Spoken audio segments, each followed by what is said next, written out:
अस्सलाम वालेकुम to all of you. I hope so you people all will be fine. मैं हूं सरफराज और आप मुझे सुन रहे हैं English with Sarfaraz Ahmed YouTube channel पर। अगर आप उर्दू से आसान इंग्लिश सीखना चाहते हैं तो मेरे चैनल को सब्सक्राइब कीजिएगा और बेल के बटन को प्रेस कीजिएगा ताकि मेरी नई आने वाली हर वीडियो का नोटिफिकेशन आपको आसानी से मिल सके। आज का हमारा टॉपिक है यूज़ ऑफ हैव टू।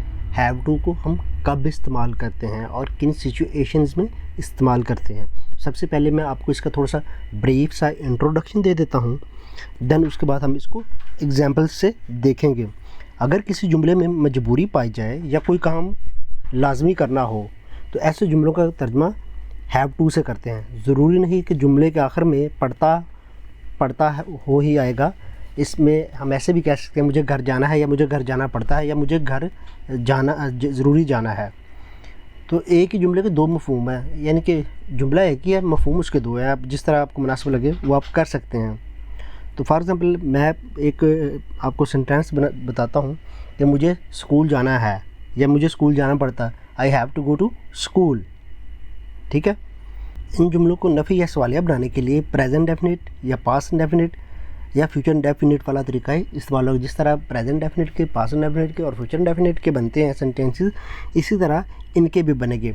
और आपको पता है कि टू के बाद हमेशा वर्ब की फर्स्ट फॉर्म आती है, हैव टू के बाद हमेशा वर्ब की फर्स्ट फॉर्म आएगी। ठीक है। आई होप सो कि यहाँ तक आपको समझ आ गई होगी। अब हम इसको चंद एग्जाम्पल से देखते हैं। मरीज़ को दवाई पीनी है। The patient has to take medicine. मरीज़ को दवाई पीनी है। The patient has to take medicine. उसे बेइज्जती बर्दाश्त करनी है। He has to pocket the insult. उसे बेइज्जती बर्दाश्त करना पड़ती है या करनी है। He has to pocket the insult. उसे मेहनत करनी है। He has to work hard. उसे मेहनत करनी है। He has to work hard. मुझे अब्बू से मिलना है। I have to meet father. मुझे अब्बू से मिलना है। I have to meet father. अब इसका हम देखेंगे, हम तर्जमा करेंगे मुझे अब्बू से मिलना पड़ता है, तो वो उसका मफहूम थोड़ा सा डिफरेंट हो जाएगा, मतलब अजीब सा लगेगा। तो आपने ट्रांसलेशन ऐसी करनी है जो मतलब सही हो, जिसका मफहूम सही निकले।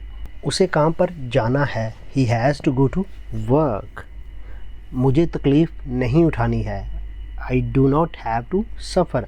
अब ये देखें, ये प्रेजेंट मतलब प्रेजेंट डेफिनिट वाला फ़िक्रा बन गया है कि ये नेगेटिव सेंटेंस है, तो आपने प्रेजेंट डेफिनिट में आ रहा है तो आपने प्रेजेंट इंडेफिनिट वाला हेल्पिंग वर्ब डू नॉट लगाना। आई के साथ डू ही लगता है तो इसके साथ डू नॉट आएगा। आई वी के साथ do not, I we you और दे के साथ डू नॉट लगेगा, बाकी सब के साथ डज नॉट लगेगा। ठीक है। ये जो जब मैं टेंसेस वाली सीरीज़ होगी साथ, उसमें जो है सारी चीज़ें एक्सप्लेन करूँगा। हमें काम करना है। We have to work. हमें काम करना है। We have to work. उसे काम करना है। He has to work. ये देखें, अब वो ऊपर देखें प्लस था, वो प्लूरल था, वही था, तो हमने हैव लगाया। अब यहाँ पे नीचे सिंगुलर है तो इसके साथ हैज़ आ जाएगा। उसे काम करना पड़ता है। ही हैज़ टू वर्क, मतलब सिंगुलर के लिए हैज़ ही आएगा। ठीक है। उसे बर्तन धोना पड़े। She had to wash dishes. उसे बर्तन धोना पड़े। अब ये पास में चला गया है तो हैड आएगा। ठीक है। She had to wash dishes. उसे ज़ख्म पर मरहम लगाना पड़ी। He had to apply ointment on the wound. तुम्हें उसका सामना करना पड़ेगा। You will have to face him. तुम्हें उसका सामना करना पड़ेगा। You will have to face him. उसे कीमत अदा करना पड़ेगी। He will have to pay the price. उसे कीमत अदा करना पड़ेगी। He will have to pay the price. अब हम देखेंगे इसके नेगेटिव सेंटेंसेस कैसे बनाए जाते हैं। ठीक है। आइए इसकी चंद एग्जांपल्स देखते हैं। उसे देर से नहीं सोना है। अब फाइल सिंगुलर है तो डेफिनेटली आपको पता है कि सिंगुलर के साथ डज नॉट लगेगा। He does not have to sleep late. He does not have to sleep late. हमें राज नहीं बताना पड़ा। We did not have to disclose the secret.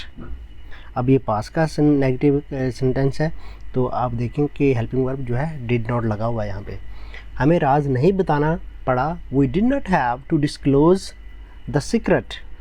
मुझे इंतज़ार नहीं करना है, I do not have to wait. मुझे इंतज़ार नहीं करना है, I do not have to wait. उसे जल्दी नहीं आना है, he does not have to come early. उसे जल्दी नहीं आना है, he does not have to come early. मुझे बिल अदा नहीं करना पड़ा, I did not have to pay the bill.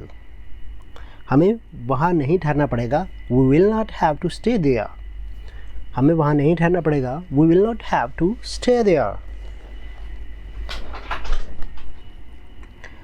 Interrogative sentence, अब देखेंगे कि इसके इंटरोगेटिव सेंटेंस कैसे बनाए जाते हैं। आपने सिर्फ डू डज़ या डू या डज़ या डिड या विल को सेंटेंस के शुरू में लगा देना, तो आपका सेंटेंस जो है वो इंटरोगेटिव बन जाएगा। क्या उसे पानी तलाश करना है, does he have to search water. क्या उसे पानी तलाश करना है, does he have to search water. क्या तुम्हें जाना है, do you have to go. क्या तुम्हें जाना है, do you have to go. क्या तुम्हें पैदल चलना है, do you have to go on foot. क्या उसे कतार में खड़ा होना है, does he have to stand in the queue. क्या उसे कतार में खड़ा होना है, does he have to stand in the queue. क्या तुम्हें अखबार ख़रीदना पड़ा, did you have to buy a newspaper. क्या तुम्हें अखबार ख़रीदना पड़ा, did you have to buy a newspaper. क्या उसे वादा पूरा करना पड़ा, did he have to fulfil promise. क्या उसे वादा करना पड़ा, did he have to fulfil promise. क्या आपको टैक्सी किराए पर लेना पड़ेगी, will you have to hire a taxi. क्या आपको टैक्सी किराए पर लेना पड़ेगी, will you have to hire a taxi. क्या उसे जुर्माना अदा करना पड़ेगा, will he have to pay the fine. क्या उसे जुर्माना अदा करना पड़ेगा, will he have to pay the fine. Okay guys, this is all for today. I hope so कि आपको लेक्चर की समझ आई होगी। अगर आपको किसी चीज़ की समझ नहीं आई या किसी कंसेप्ट में कन्फ्यूजन है तो आप मुझे नीचे कमेंट करके पूछ सकते हैं। Okay, take care, good bye, अल्लाह हाफिज़।